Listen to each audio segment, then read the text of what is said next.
nous constatons qu'il y a un engouement sur toute l'étendue du territoire.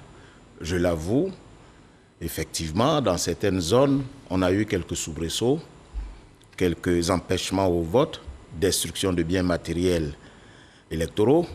Mais vous savez, la commission électorale indépendante a 10 815 lieux de vote. Et nous avons 22 381 bureaux de vote sur toute l'étendue du territoire.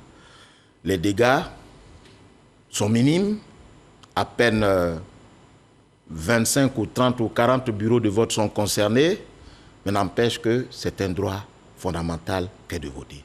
C'est pour cette raison que la commission électorale a pris l'engagement sur elle de régler toutes ces difficultés-là. Là où il y a destruction de matériel électoral, immédiatement, nous avons procédé au remplacement de ce matériel-là. Et nous avons donné instruction à nos collaborateurs sur le terrain de respecter les 10 heures de vote. C'est vrai que le principe est de 8 heures à 18 heures, mais si vous commencez à 9 heures, ben vous fermez à 19 heures. Si vous commencez plus tard, ben vous devez assurer les 10 heures de vote. Alors, Président, une question. Alors, les dégâts observés n'ont donc aucun impact significatif sur le cours du scrutin? Non, pour le moment, non. Vous savez, les impacts s'apprécient par rapport aux normes. Je vous ai dit, nous avons 22 381 bureaux de vote. À peine 50, on va dire, 50 bureaux de vote sont concernés. Vous voyez bien, quand on fait le ratio.